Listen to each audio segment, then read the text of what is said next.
사도행전 20장 23절부터 24절 말씀입니다. 오직 성령이 각 성에서 내게 증거하여 결박과 환난이 나를 기다린다 하시나 나의 달려갈 길과 주 예수께 받은 사명 곧 하나님의 은혜의 복음 증거하는 일 마치려 하면은 나의 생명을 조금도 귀한 것으로 여기지 아니하노라. 아멘. 오늘은 사도행전 20장 23절부터 24절 말씀을 중심으로 복음을 담아 전하는 사명을 가진 교회라는 제목으로 함께 은혜를 나누고자 합니다. 사도 바울이 복음을 들고 가는 길에 결박과 환난이 기다린다라고 많은 사람들이 일러주고 절대로 가면 안 됩니다 라면서 결박과 환난이 있을 것이다 라고 얘기하지만은 사도 바울은 나의 달려갈 길과 내가 받은 그 사명을 위해서는 생명을 귀한 것으로 여기지 않는다라고 하면서 담대하게 복음을 들고 나가는 그런 고백이 담겨있는 그런 말씀입니다. 우리가 교회가 존재하는 목적도 바로 복음을 전하기 위한 것이죠. 그래서 모든 교회의 기능들이 복음을 전하기 위해서 존재한다 라고 해도 과언이 아닐 만큼 교회는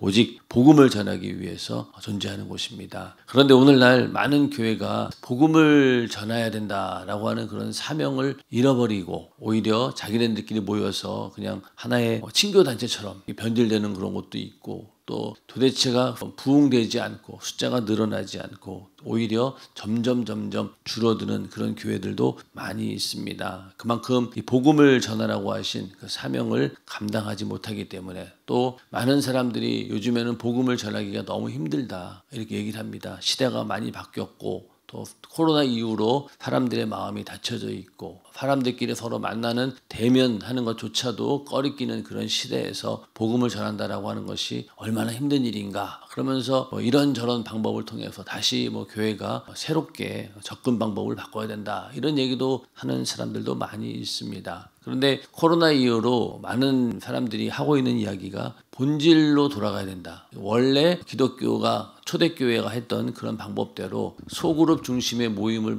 해야 되고 거기에 복음을 전하고 또 하나님 말씀을 가르치고 이런 이야기들이 요즘에 계속 나오고 있습니다. 그런 걸 보면은 그거는 변하지 않았었어요. 초대교회 때부터 지금까지 변하지 않는 사실이 복음을 전하고 또 하나님 말씀을 전파하고 그런 일들을 다른 방법이 있었던 것이 아니죠. 직접 사람과 사람과의 관계 속에서 부딪히면서 한 사람 한 사람 그 영혼을 구원하기 위해 힘썼던 그 방법 외에는 다른 것이 없다라고 하는 것을 얘기하고 있습니다. 예전에는 숫자가 굉장히 많았었는데 교회가 많이 줄어들었어요. 그러다 보니까 오히려 한 영혼 한 영혼 더 가까이 다가설 수 있다. 이렇게까지 얘기를 하면서 이제 본질로 돌아가야 된다라고 외치는 사람들이 코로나 이후로 많아졌습니다. 우리 연세중학교에 부흥했던 것을 가만히 보면은 첫째는 담임 목사님의 그 설교를 들으려고 많은 사람들이 모였어요. 일단은 그게 제일 큰 전도의 능력이었습니다. 사실은 우리 성도들이 나가서 막 전도하는 그런 일보다 담임 목사님께서 말씀을 전하시면은 그 자리에 데리고 오는 그것으로 충분히 그 역할을 감당했고 또 그 말씀에 은혜 받고 변화받고 성령 받고 그러니까 교회가 아주 급속도로 부흥을 했었습니다. 지금도 마찬가지로 하나님 말씀이 있기 때문에 그 생명력 때문에 많은 사람들이 우리 교회에 와서 등록을 하게 되고 또 신앙생활을 하게 됩니다. 그러므로 우리는 끊임없이 나가서 어떻게든 이 교회에 데려오는 것 이것이 우리가 해야 될 전도의 방편이고 또 이제는 나가서 그 사람들이 우리 교회에는 당장 올지 안 올지 모르지만은 그래도 그들에게 복음을 전해서 다 예수 믿고 구원받게 해서 언젠가는 연세중학교에 와서 또 신앙생활 할 수 있는 그런 길이 열린다라는 그런 믿음으로 우리도 전도에 힘써야 될 것입니다. 자, 오늘은 그 물두멍 마지막 시간이고 오늘은 또 성막 강해의 책 상권 마지막 그런 시간이 되겠습니다. 이제 오늘 48번째로 이제 내가 거할 성소를 지으라 성막 상권이 끝나게 됩니다. 자, 오늘은 물두멍의 사명을 감당해야 될 목회자, 복음을 담아 전하는 사명을 가진 교회, 그 중에서 물두멍의 사명을 감당해야 된다. 그래서 구약시대에 성막들에 놓인 물두멍의 가장 큰 역할은 씻어 죽기를 면하게 하는 것. 이게 이제 물두멍의 가장 큰 역할이다 이렇게 말씀하고 있는데 여기서 만약에 제대로 씻지 않으면은 제사장도 죽음을 면하지 못한다 이런 말씀이 있었습니다. 그래서 아론과 그의 아들들은 번제단에서 제사를 지내기 전이나 성소에 들어가기 전 반드시 물두멍에서 손발을 씻어야 죽기를 면하고 제사로 하나님을 뵙는 영광을 얻었습니다. 오늘날 교회도 성막들의 물두멍이 바로 그 역할을 감당해야 됩니다. 그래서 교회에서 선포하는 하나님 말씀에는 죄를 사하는 예수 그리스도의 피의 공로가 항상 넘쳐나서 누구든지 와서 말씀을 듣고 자신의 죄를 씻어서 죽기를 면하게 해 주어야 합니다. 죽고 사는 문제가 교회에 있다는 거예요. 그래서 교회에 와서 내가 하나님 말씀을 듣고 죄사함 받아서 예수의 피의 공로로 내가 구원을 받고 그렇게 내 죄를 씻어야지 죽기를 면한다는 겁니다. 그러니까 교회에 와서 내가 구원받았다라고 하면은 지옥이라고 하는 영원한 죽음에서 내가 구원을 받게 되었으니 우리는 그 지옥의 죽음을 면하게 해주어야 된다. 그게 바로 교회가 하는 역할입니다. 그래서 교회는 구원받은 성도들이 또 충만한 성령의 역사와 하나님 말씀에 힘입어 신앙생활을 왕성히 하게 하고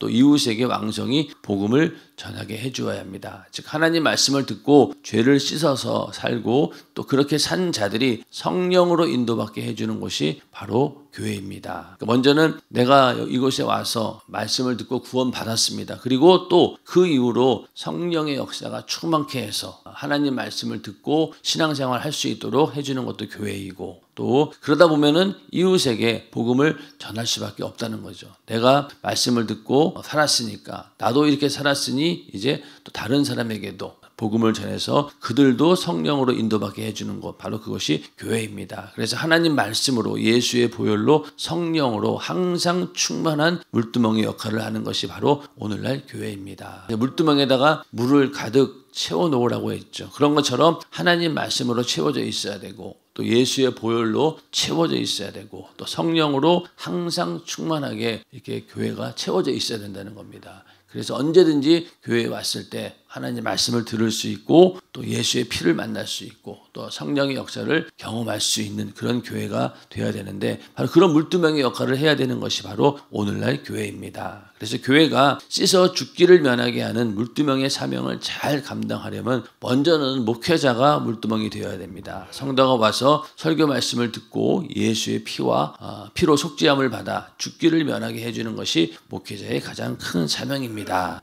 그래서 목회자의 이런 기능은 너무나 당연한 것이죠. 그래서 죄에서 구원할 수 없다면 그는 이미 목사가 아닙니다. 아멘. 이게 참 두려운 말씀인데 담임 목사님께서도 항상 이제 부사역자들에게 요구하는 사항이 있는데 너희가 설교할 때 뭘 가르치려고 하지 말아라. 하나님의 심정을 전하고 성도들이 심령을 움직일 수 있는 그런 말씀을 전해야 된다라고 하는데 이게 말은 쉬운데 이게 행하기 어렵습니다. 말씀을 전하는 입장에서 보면은 먼저는 내가 이 말씀에 충분히 젖어가지고 거기에서 은혜를 받고 그렇게 해야지 이렇게 줄 수 있는데 어떤 경우에는 목사님의 설교 자체를 저희들도 100% 이해하지 못하고 그냥 겉만 보면서 이렇게 얘기할 때가 많습니다. 우리 연세중앙교회에 와서 말씀을 듣고 이게 참 무슨 말인지 모르겠다라고 하는 것은요. 한마디로 얘기해서 하나님의 관심사하고 나의 관심사가 달라서 그래요. 자, 지난주에 설교도 하나님께서 우리에게 예수 그리스도를 준 이유가 뭡니까? 영생을 주기 위해서인 거잖아요.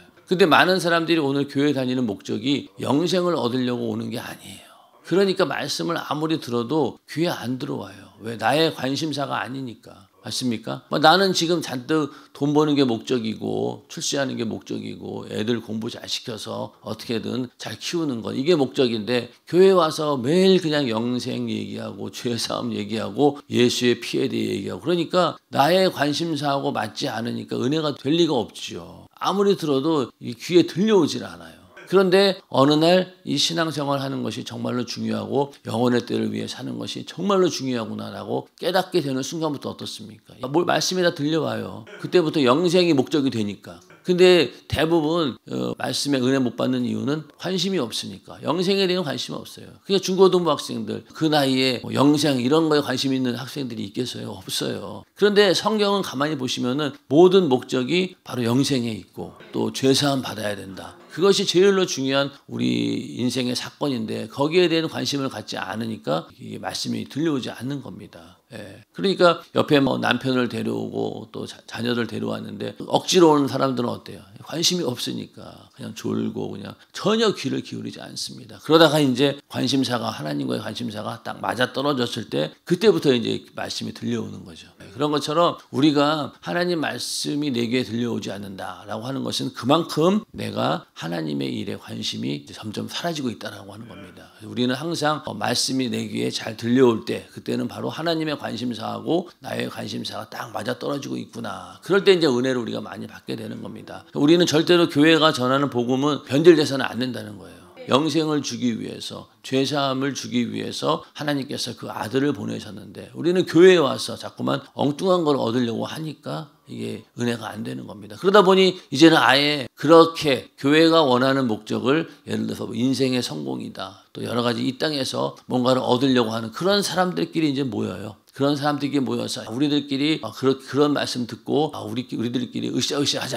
이러다 보니까 교회가 점점 복음하고는 다른 방향으로 모여서 거기서 자기네들이 원하는 소리를 들으려고 하는 거예요. 그러다 보니 교회가 변질되는 겁니다. 그래서 성도들을 죄에서 구원하는 것, 그게 교회의 목적이고 또 그것을 전하는 것이 바로 목사의 사명입니다. 그래서 성령께서 목사를 교회의 감독으로 세우신 목적은 수많은 영혼을 죄에서 구원하고 구원받은 성도들이 생명을 누리되 풍성히 누리며 신앙생활 하게 하기 위함입니다. 그런데 만약 목사가 선포하는 설교 말씀에 그리스도의 보혈이 없고 성령의 능력이 없어서 성도들을 죄에서 구원하지 못하고 풍성한 신앙생활을 유지하도록 생명을 불어넣지 못한다면 그 무슨 감독의 사명을 다한 자입니까? 반드시 예수의 피에 대해서 얘기해야 되고 성령의 능력이 있어야 되고 그렇게 해서 성도들로 하여금 죄를 깨닫고 그 죄에서 나올 수 있도록 해주는 것, 그게 바로 목사의 역할이라는 겁니다. 그래서 항상 예수의 보혈과 하나님 말씀과 성령이 충만하여 교회에 오는 수많은 이에게 무제한 나누어줄 영적 자원이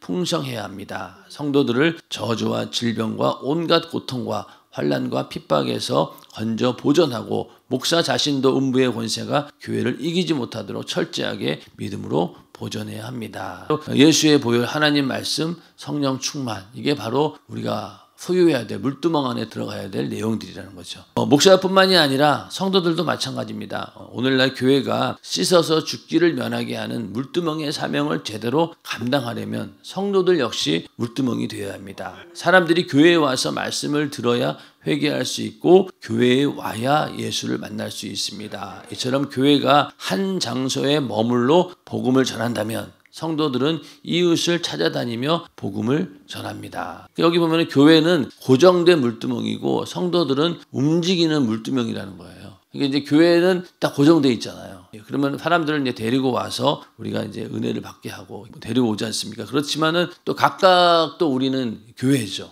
나는 성령이 거하시는 거룩한 전이니까. 우리는 또 움직이는 교회 역할을 한다는 거예요. 그러니까 내가 만약에 직장에 있다 그러면은 그 직장에 또 동탄 연세저항교회 하나 있는 거예요. 거기서 사람들에게 복음을 전하고 또 그렇게 그 사람들 또 이제 이 교회로 데리고 오고, 그렇기 때문에 교회가 고정된 물두멍이라고 한다면은 성도들은 움직이는 물두멍이라는 거예요. 그래서 우리가 이 물두멍의 사명을 성도들도 감당해야 된다. 그래서 언제든지 교회 밖으로 나가서 복음을 전하여 사람들을 회개케 하고 예수의 피공로를 전해 주어서 구원받게 하고 성령이 충만하게 해 주어야 합니다. 바로 성도들도 그 역할을 해야 된다는 거죠. 초대교회 성도들처럼 살아 움직이는 물두멍 같은 전도자가 되라는 말입니다. 이처럼 교회는 고정된 물두멍, 성도들은 움직이는 물두멍의 사명을 감당해야 교회가 생명력이 넘쳐 영혼을 살리고 부흥합니다. 아멘. 우리는 움직이는 물두멍이 다 되어야 되는 거예요. 그래서 나를 만나는 사람마다 나를 통해서 예수를 만나야 되고 또 살아계신 하나님을 만나야 되고 주님의 몸된 교회의 기능을 나도 나타내야 된다. 그래서 예수님께서 병을 고치고 또 귀신을 쫓아내고 능력을 행했던 것처럼 교회뿐만이 아니라 각각의 우리도 그러한 능력이 있음을 우리가 믿음으로 인정하고 나가서 복음을 전할 때 따르는 그런 이적과 표적으로 담대히 복음을 전하게 해주셨기 때문에 그 능력이 있다라고 우리는 나가서 복음을 전하는 겁니다. 그래서 가서 여러분들이 직접 기도도 해주시고 또 귀신도 쫓고 그렇게 능력을 나타내면은 하나님께서 역사하실 때 말로는 통하지 않았는데 거기서 내가 기도했더니만은 병이 나았어요. 그럼 그 사람이 교회 안 오겠습니까? 당장 오죠. 그리고 또 그 사람이 그 소식을 그냥 자기 혼자 알고 있겠습니까? 막 만방에 전하겠죠, 주변에. 그러다 보면은 교회가 부흥된다는 것입니다. 그래서 교회는 첫째도 둘째도 셋째도 오직 예수의 복음 증거를 위해서 존재합니다. 이건 우리가 철저히 명심해야 될 부분입니다. 세상이 너무나 급격히 변하고 그러고 있기 때문에 이 본질적인 사실에 대해서 자꾸만 망각하는 거예요. 망각하는 겁니다. 그렇기 때문에 우리는 예수의 복음을 증거하기 위해서 교회가 존재한다. 그래서 사도 바울이 오늘 이제 고백했던 그 말씀처럼 하나님의 은혜의 복음을 증거하는 이게 곧 사명이고 그걸 위해서 나는 생명을 조금도 귀한 것으로 여기지 아니하노라. 이런 각오를 가지고 우리는 복음을 전해야 됩니다. 그래서 복음을 전하는 일이 어떻게 보면은 정말로 이게 쉽지는 않아요. 여러분 전도 해보신 분들은 알겠지만 일단은 먼저 그 상대의 어떤 무시를 받아야 되고 또 멸시함도 받아야 되고 어떤 경우에는 욕을 먹기도 하고 또 제일 견딜 수 없는 게 뭡니까? 아무리 해도 진전이 없는 그런 절망감. 그렇잖아요. 그러니까 복음을 전했어요. 하루 종일 돌아다녔는데도 어떤 경우에는 한 년도 전화번호조차 못 받는 그런 날도 있지 않습니까? 그런 날이 허다할 거예요. 그러다가 어느 날 한 명이라도 전도에서 오면은 이게 그 기쁨이 그냥 지금까지의 모든 것들을 다 잃어버릴 만큼 그 기쁨이 충만해지는 거죠. 그래서 섬기고 전도해가지고 그 영혼이 교회에 와서 예배 드리는 거 보면은 감격을 느끼잖아요. 그런 것처럼 전도하기가 그만큼 어렵다는 겁니다. 그러나 그 방법 외에는 다른 방법이 없다라고 하는 그런 믿음을 가지고 이제는 우리가 전도를 해야 된다는 겁니다. 왜? 다 해봤거든요. 지금까지 교회가 수많은 오랫동안 이런 방법 저런 방법 다 해봤어요. 지금까지 별의별 수단들이 다 나왔고 이렇게 해야 된다 저렇게 해야 된다. 여기 우리 교회도 북카페가 있잖아요. 북카페도 있고 거기 커피를 만들 수 있는 기능도 있어요. 한때 제가 한참 신학 공부할 때 그게 또 유행이었어요.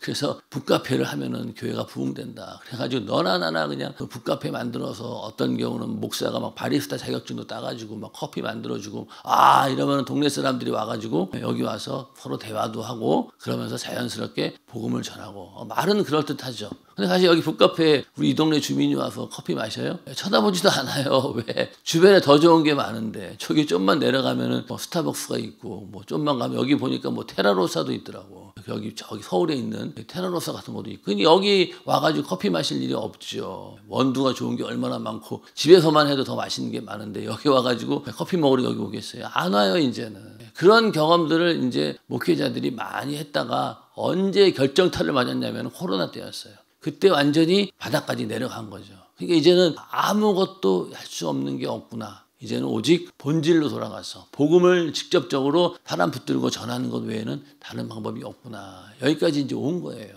그렇다고 해서 북카페 저런 거를 필요 없다라는 게 아니에요. 그게 본질은 아니라는 거죠. 본질은 사람들에게 복음을 전하는 겁니다. 그러기 위해서는 더 많은 수고를 해야 되고 더 많은 어려움을 겪어야 된다는 거죠. 사도 바울은 목숨을 걸었잖아요. 내 앞에 죽음이 온다 할지라도 복음을 전한다는 거잖아요. 근데 과연 우리가 여러분들 목숨 걸고 전도하냐는 거죠.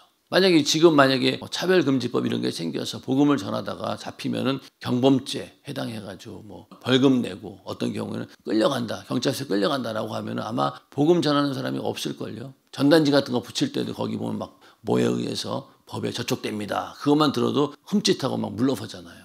그만큼 우리 안에는 그 두려움이 있다는 거예요. 그런데 그런 두려움까지도 우리가 능히 이겨내기 위해서는 이 사도 바울의 고백처럼 목숨 걸고 하는 일이 전도다. 이런 믿음을 가지고 우리는 전도하는 전도자가 되기를 주님의 이름으로 축원합니다. 그래서 이처럼 예수의 보혈이 넘치는 사람은 그 복음을 전하지 않고는 견딜 수 없는 주님의 심정이 충만합니다. 말씀의 능력, 예수의 보혈 그리고 성령으로 충만한 물두멍이 된 성도는 전도하지 않고는 못 견딥니다. 만약 그렇게 전도하고 싶은 구령의 열정, 예수의 정신이 없다면 자신의 물두멍이 바싹 메말라 있다는 것을 알아야 합니다. 아멘. 그래서 우리가 사실은 전도할 때 가장 힘든 게 관계 전도죠. 나가서 복음을 전단지를 나눠주고 그렇게 하는 거는 한 부분에 불과합니다. 그러나 실제적으로 가장 힘든 게 관계 전도예요.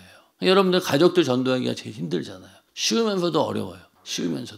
쉽게 되는 건 안 쉽게 되는데 어려울 때는 한없이 어려운 게 가족들 전도입니다. 그리고 또 더 나가서 주변에 나와 함께 있는 그런 관계 속에 있는 사람들에게 복음 전하는 것. 이게 참 쉽지 않죠. 그렇기 때문에 우리가 복음을 전할 때도 이 관계를 형성해야 되는데, 여기 앞에 아이들 노는 이 방방이 있는 것도 하나의 어떤 관계를 만들어내기 위한 수단인 거죠. 여기 저 타러 엄청 많이 와요. 근데 얘네들이 복음만 전하려고 하면 도망가요. 그리고 뺀질뺀질하게 말도 안 듣고 막 예수 믿으려고 엄마가 하지 말라 그랬어요. 막 애들이 보통 영악한 게 아니에요. 과연 쟤네들을 저렇게 매일 오는 애들을 어떻게 할 것인가. 저도 어떨 때 고민스러워요. 가서 맨날 붙들고 복음 말씀을 전하면은 그것도 한두 번이죠. 교회는 절대 안 와요. 그런 거 보면서 참 아이들 마음도 이런데 어른들 마음이 오죽하겠냐는 거예요. 그러나 저렇게 교회에 와서 교회라고 하는 데 와가지고 온다는 게 참 감사하잖아요. 그리고 막 어떤 날은 뭐 여기 막 까지고 막 그러면 또 들어와가지고 또 막 약 발라달라고 막 그래요. 그러면은 아유 저놈들 저거 어떻게 하나. 그래도 하여튼 마음속에는 항상 그 아이들에게 너희가 예수 믿고 구원받아야 된다 말하면서도 끊임없이 그들을 사랑하고 있다라고 하는 것을 표현하는 방법밖에는 매일 오는 아이들한테는 그럴 수밖에 없다는 거예요. 그런 것처럼 우리도 주변에서 그런 관계를 계속 만들어 나가는 그런 지혜가 필요한 겁니다. 어려운 일이에요. 사실 저도 솔직한 얘기로 전도를 이렇게 막 필드에 나가서 막 해본 그런 것이 옛날에 대학교 때 그때 해보고 사실은 그 이후로는 많이 해보지 못했어요. 지난번에 배영문 안부 집사님 같은 경우는 이제 삶 자체가 그냥 거의 전도자의 삶이었는데 저는 사실은 그렇게 하지 못했습니다. 그러다 보니까 현장 경험이 별로 없어요. 그러다 보니까 저도 지금 맨날 후회하는 게 그래도 회사 다닐 때 좀 영업을 했어야 되는 건데 맨날 그냥 그 책상에 앉아가지고 있다 보니까 그런 그게 없는 거예요. 그래서 그때 우리 대학교 졸업하고 대우라고 하는 그룹이 있었잖아요. 그 김우중 회장님이 보통 분이 아니에요. 근데 그분은 일단은 그 회사의 핵심이 뭐냐? 영업이에요, 영업. 그러니까 공대 나온 졸업생들도 다 그 자동차 영업을 시킨 거예요. 그러다 보니 얘기를 들어보니까 빌딩 맨 위에부터 올라가가지고 내려오면서 다 전단지 나눠주고 자동차 막 세일을 한 거예요. 그러니까 이제 공대 나와가지고 이제 가서 관리직하고 그러려고 입사했는데 가자마자 그냥 그걸 시키니까 얼마나 이게 적응하기 힘들었겠어요. 그렇게 해서라도 이 회사의 생명은 영업에 있다라고 가르친 분이 그분이었어요. 그런 것처럼 교회도 그런 역할을 감당하기 위해서는 우리 모두가 그게 아주 습관화되어 있어야 된다는 거죠. 다행히 우리 목사님께서 항상 구령의 열정, 전도를 강조하셨기 때문에 그나마 들은 건 있고 또 예전에 했던 게 있어서 참 다시 그거를 회복하는 것, 이것도 목회자로서도 굉장히 중요한 일이죠. 어떤 분은 그렇게 얘기하세요. 교회를 개척해놓고 사람들이 안 와. 당연히 안 오죠. 누가 요즘에 제 발로 찾아서 교회 오는 경우가 어디 있겠어요. 이렇게 교회를 잘 만들어 놓고 시설 잘 해놔도 안 오는데 개척교회 조그만 교회 누가 오겠냐고요. 그러니까 어떤 분들은 아예 이럴 바에 그냥 가만히 앉아서 기다릴 바에는 차라리 나가서 전도를 하자. 그래서 그 목사님하고 사모님이 9시부터 6시까지 출근 시간, 퇴근 시간 딱 정해놓고 하루 종일 막 전도를 한 거예요. 그 방법밖에 없으니까. 가만히 있다고 뭐 교회 사람들이 옵니까? 안 오니까 그냥 매일 나가고 전도했다는 거예요. 그랬더니 그 열매가 나중에 쏟아지기 시작하는데 그렇게 해서 교회 부흥을 이루었다라고 하는 간증을 들은 적이 있어요. 그래 맞다. 개척교회가 살 길은 저거밖에 없는데 많은 사람들이 그냥 교회 문 열어놓고 오기를 바라잖아요. 근데 안 옵니다. 안 와요. 그러니까 직접 나가서 전도하지 않고는 안 된다는 겁니다. 그래서 오늘 말씀 2000년 전 예수께서 갈보리 언덕에서 흘리신 피가 지금 어디에 있습니까? 바로 내 심령에 있습니다. 아멘. 또 예수께서 찢으신 그 살이 어디에 있습니까? 그것도 바로 내 심령 안에 있습니다. 하나님의 거룩하신 성령께서 지금 어디 계십니까? 나에게 있죠. 그렇다면 예수께서 세운 교회, 음부의 권세가 이기지 못하는 교회가 바로 내 안에 있다는 것입니다. 그러니까 예전에 그 성전은 어떤 곳이었냐면 하나님의 이름을 두는 곳이었어요. 구약시대 성전. 근데 오늘날 우리는 성령이 거하시는 성령의 전이고 그 얘기는 결국 뭐냐? 예수의 이름을 둔 거룩한 성전입니다. 그러니까 내 안에 뭐가 있다고요? 하나님의 이름, 예수의 이름이 있는 거예요. 그 이름을 가지고 나갈 때 예수와 동일한 능력이 나타나게 된다. 그렇기 때문에 예수님께서 세운 교회, 음부의 권세가 이기지 못하는 교회가 바로 내 안에 있는 것이죠. 내 안에 그런 교회의 기능이 있다. 그래서 움직이는 내가 교회다라는 그런 사명으로 우리는 그 사명을 다해야 되는데 씻어 죽기를 면하게 하는 물두멍의 사명을 감당해야 할 교회가 바로 나라는 말입니다. 이런 물두멍의 사명을 감당하려면 그리스도인 각자가 물두멍처럼 깨끗하고 거룩한 삶을 살아야 합니다. 그래야지 사람들이 나를 보고 예수 그리스도를 발견하지 않겠습니까? 그래서 누가 와서 봐도 손을 넣어서 씻고 싶게 그리고 나를 만나면 누구든지 예수를 믿고 싶게 누가 봐도 우리 교회에 와서 신앙생활을 하고 싶게 해 주어야 합니다. 물두멍에 손을 씻으려고 딱 갔는데 물이 너무 더러워요. 그럼 손 씻겠습니까? 거기서? 안 씻죠. 그런 것처럼 내가 예수 믿는 사람으로서 다른 사람들이 봤을 때, 믿지 않는 자들이 봤을 때 자기보다도 훨씬 더 거룩하지 못하고 별 볼 일 없어 보이고 저 도저히 예수 믿는 사람으로 보이지 않는다라고 하면은 나를 통해서 예수 믿을 수 있는 길이 없는 거죠. 그렇기 때문에 내가 누가 봐도 나를 통해서 예수를 만나고 믿고 싶을 만큼 우리가 신앙생활을 하는 모습도 잘해야 되지만은 세상에 나가서도 내 역할을 잘 감당해야 된다는 겁니다.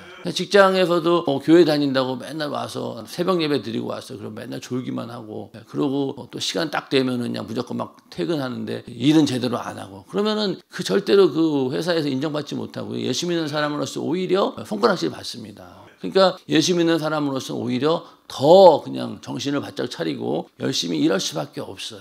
열심히 일할 수밖에 없습니다. 그렇기 때문에 그런 모습을 보고 사람들이 나를 통해서 예수를 믿게 되는 거죠. 그래서 우리의 거룩한 삶을 바라보는 자들이 자신의 죄악된 모습을 훤히 비춰볼 수 있게 해주어야 합니다. 저 사람 보니까 왠지 자기가 이제 부끄러운 거지. 똑같은 사람인데 나이도 비슷하고 그런데 예수 믿느냐 안 믿느냐의 그 차이로 저 사람은 완전히 나와 다른 삶을 살게 되니까. 처음에는 무시하고 어떨 때는 핍박도 합니다. 그러나 세월이 지나고 내가 변하지 않으면 그 사람이 저절로 나를 볼 때 감히 함부로는 못 봐요. 그러다 보면 이제 문제가 생기고 어려운 일이 생기면은 와서 상담까지도 해요. 이런 일이 있으면 어떻게 해야 됩니까? 이렇게 물어본다는 거죠. 그래서 우리를 바라보는 순간 자신들의 불의가 드러나고 우리를 바라보는 순간 무릎 꿇어 회개하고 우리를 바라보는 순간 그 물에 씻어서 죽기를 면하고 살아나는 역사가 일어나게 해 주어야 합니다. 이런 삶을 살 수 있다라고 하면은 얼마나 대단한 능력입니까? 그래서 이런 능력이 우리 안에 있기를 주님의 이름으로 축원합니다. 수많은 사람들이 내게 와서 씻고 마시고 풍성한 생명을 누리도록 하나님 말씀과 은혜와 능력이 충만한 삶을 살아서 음부의 권세를 이기고 승리하는 이 시대의 물두멍 같은 성도의 삶을 살아야 하는 것입니다. 아멘. 여기까지가 상권의 끝입니다. 물두멍의 삶을 살아야 된다. 그래서 우리는 전도해야 되고 내 안에 예수의 피와 하나님 말씀과 성령이 충만하게 있어서 언제든지 사람들에게 그것을 보여주고 전해줄 수 있는 그런 물두멍의 사명을 다 감당하시기를 주님의 이름으로 축원합니다. 자, 그래서 우리가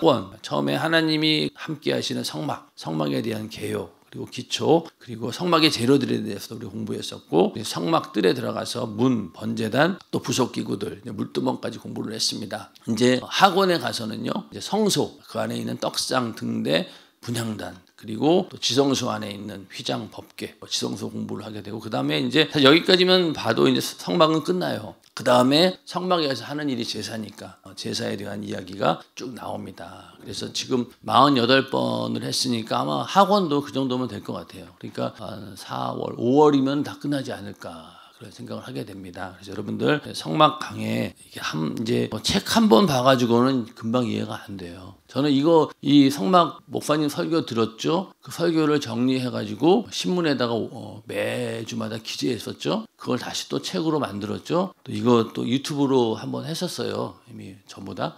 또 하는 거예요 이번에. 그런데도 저는 사실은 다 모르겠더라고요. 모르고 있는 부분도 있었고 강조점이 그때가 그때만 달라졌다는 거죠. 그때는 이런 쪽으로 초점 맞췄었는데 실제 이제 동탄연시정에 가서 보니까 여기 이제 목회 현장이잖아요. 또 다르더라고요. 전하는 내용 메시지가 그런 것처럼 우리들도 이 성막을 한번 내가 봤다 이거 갖고는 안 됩니다. 여러분들이 계속 반복하셔야 돼요. 그리고 성경도 마찬가지지만 특히 목사님의 저서는 거의 하나님 말씀을 그대로 적어놓은 거기 때문에 이게 별로 오래 세월이 지나도 이게 낯설지가 않아요. 자, 여러분들 아주 시대에 지난 책 같은 거 지금 열어보면 어때요? 아이고 내가 옛날에 이런 걸 읽었나 이렇게 하잖아요. 근데 목사님 저서는 하나님 말씀이 거의 다예요. 그러다 보니까 지금 읽어도 별 다른 차이를 못 느낍니다. 목사님 설교 80년대 그때 설교를 들어보시면요 지금하고 차이는 있어요. 목소리 톤이 다르고 강도가 좀 달라요. 빠르기가 좀 달라요. 그거 외에는 내용은 똑같습니다.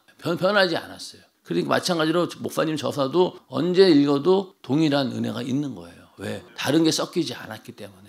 그래서 여러분들이 성막 책도 계속 보시면서 또 다른 저서들도 함께 보실 때마다 자꾸 반복하게 되면 그것이 바로 나의 능력이 됩니다. 여러분들이 전도할 때 또 다른 사람들 양육할 때 이런 것들이 다 도움이 되니까 끝까지 여러분들 이 내가 성소를 지으라 까지 다 빠지지 않고 나오시기를 주님의 이름으로 축원합니다. 한 번도 안 빠지신 분이 지금 있나요? 권사님? 한 번도 안 빠지셨어요? 저기도 두 분. 또 여기도 한 번도 안 빠지셨죠? 벌써 3분이나 있습니다. 자, 그럼 학원부터는 다시 시작하는 마음으로 상권은 빠졌지만 학원은 한 번도 안 빠졌다라는 그런 분들이 더 많이 나오길 바라겠습니다. 이 시간 기도하겠습니다.